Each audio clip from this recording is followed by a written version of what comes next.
ที่จริงแล้วค่อยคือประธานบริษัทเอาให้โทรมาวะว้ายหัวหน้าโดยหัวหน้าโดยน้องมาฮอตบริษัทหนึ่งการค้าแล้วโดยมาเบิ่งเซฟตี้คัทนี่แหละตามหัวหน้าบอกแหละโดยโอ้ยทราบว่าสิปลอมเป็นหัวหน้าด้วยหนึ่งกันนะโอ้เป็นบ่อยละเว้นแล้วกูถึงด่าวันนี้แล้วหน้าเพื่อนนี่ว่าบริษัทหนึ่งการค้าจำกัดอาจจะแม่นแล้วแหละโอ้บริษัทหนึ่งการค้าใหญ่เลย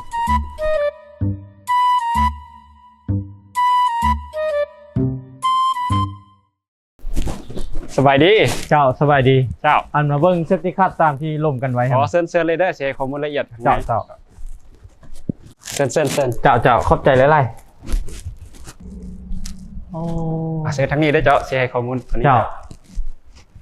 ก็คือที่เราได้ล่มกันไปนั่นแหละว่าบริษัทพวกค่อยเปิดไม่แล้วก็จักใดเซฟตี้คัทไปใส่ป้องกันไฟฟ้าอย่างนี้นะมีตัวได้แนะนำเลยโอ้พอดีเลยเนาะสนอคือทางบริษัทหนึ่งการค้าของพวกเขาเนาะอาจจะเป็นบริษัทที่ว่านำเข้าเนาะสินค้าแบรนด์เซฟตี้คัทเนาะจากโรงงานโดยตรงเนาะคือสำหรับบริษัทไอเนาะเป็นไฟระบบ380เนาะไฟ4สายเนาะเจ้าเป็นละ3เฟสถ้าว่า3เฟสเขาจะแนะนำเป็นรุ่นนี้เลยเนาะเจ้าเนาะคือเครื่องตัวนี้เนาะจะเป็นระบบไฟ380เนาะ3เฟส4สายเนาะคือสินค้าเซฟตี้คัทรุ่นนี้เนาะจะซื้อรุ่นว่า VP เนาะก็คือสรรพคุณหรือว่าการทำงานของมันเป็นเนาะป้องกันแห่งดันตกเนาะแห่งดันเกินเนาะหรือว่าสายขาดสายหลุดจากตะข่ายเนาะมาบกครบเฟสตัวนี้มันจะตัดไอ้เฮาออโต้เนาะเจ้าแล้วอีกอย่างบริษัทพวกค่อยนี่นะเครื่องจักรก็ค่อนข้างราคาแพงนะต้องได้ใส่ความปลอดภัยยังสูงเราเครื่องพวกนี้ช่วยได้อยู่เวลาตกไฟเป็นรุ่นนี้เลยเนาะเจ้าเนาะคือตัวนี้เนาะคือฟังก์ชันที่อธิบายเบื้องต้นเนาะคือเครื่องตัวนี้มันสามารถป้องกันแห่งดันตกเนาะก็คือความหมายว่าเฮาใส่ไฟ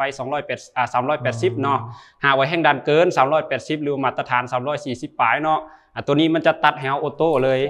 แสดงว่าไฟปกตินี่มันตัดเลยเป็นบ่เจ้าบ่เฮ็ดให้เครื่องใช้เฮาพีเนาะเพราะว่ากำลังไฟมาบ่เต็มที่อาจจะเฮ็ดให้เครื่องใช้เป็นพวกมอเตอร์หรือว่าดอกพื้นดอกไฟเฮาขาดเนาะหากว่าไฟแห่งดันเกินมาปุ๊บมันจะตัดให้เฮาเองเนาะหลังจากที่ว่าแห่งดันมันปกติแล้วไฟมันจะเปิดให้เฮาปกติ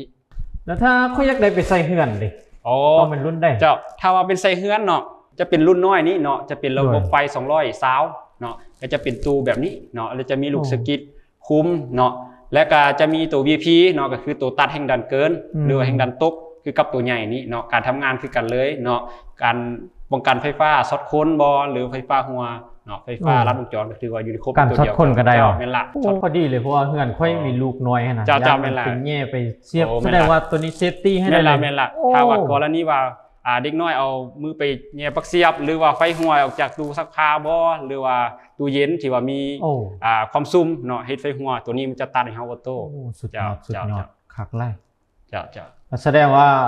เครื่องใช้ไฟฟ้าในเฮือนนี่มันเซฟให้เลยเป็นบ่แม่นละถ้าอุปกรณ์ตัวใดมีไฟหัวเนาะถือว่ามันตัวนี้ช็อตนี่ตัวนี้ตัดเลยบ่ตัวนี้จะตัดจะเปิดใช้งานบ่ได้เลยเจ้าเรื่องอัคคีภัยนี่ป้องกันได้ดีเลยแม่นละเจ้าโอ้สังกัดสิได้เอาอันนี้แหละอีกแถมอีกแต่ว่าเครื่องบริษัทนี้ก็เอาเลยตามที่ลงกันไว้ให้แหละสันเฮาไปเฮ็ดเวสัญญาซื้อขายเจ้าเซินต่อ บริษัทหนึ่งการค้าตัวแทนจำหน่ายเซฟตี้คัทหนึ่งเดียวในลาวนำเข้าและจำหน่ายจากผู้ผลิตโดยตรงขอบริการร่างการขาย24 ชั่วโมงถ้าไฟฟ้าของทานมีปัญหาโทรหาพวกเราได้ตลอดพร้อมให้บริการทานทุกที่ทุกเวลาระหว่างข้อความล็อกอินแบบและแอปอ้างที่มีคุณภาพเซฟตี้คัทของแท้ต่อบริษัทหนึ่งการค้าและไฟฟ้าลาวเท่านั้นโดยทานสามารถเบิ่งรายละเอียดได้ที่ล่างบินเก็บเงินค่าไฟฟ้าทั่วประเทศหรือว่าทางเพจ Facebook บริษัทหนึ่งการค้าจำกัดผู้เดียวจำหน่ายเครื่องเซฟตี้คัทในซปป.ลาวหรือจะติดต่อห้างบริษัทคนใดโดยตรงได้ที่เบอร์ 02055599019 และเบอร์ 02098637957 บริษัทหนึ่งการค้าตั้งอยู่ห้อง7ปากซี่บุญเฮืองทงเมืองซี่โคทบองนครหลวงเวียงจันทน์ออกจากไฟแดงซี่ไข่ไปทางเกาเหลียวประมาณ300 เมตรท่านก็จะเจอห้อง7ของปากซี่บุญเฮืองทงเดี๋ยวขวาเข้าไปได้เลยท่านก็จะเจอกับบริษัทหนึ่งการค้าจำกัดเซฟตี้คัทของแท้ต่อบริษัทหนึ่งการค้าและไฟฟ้าลาว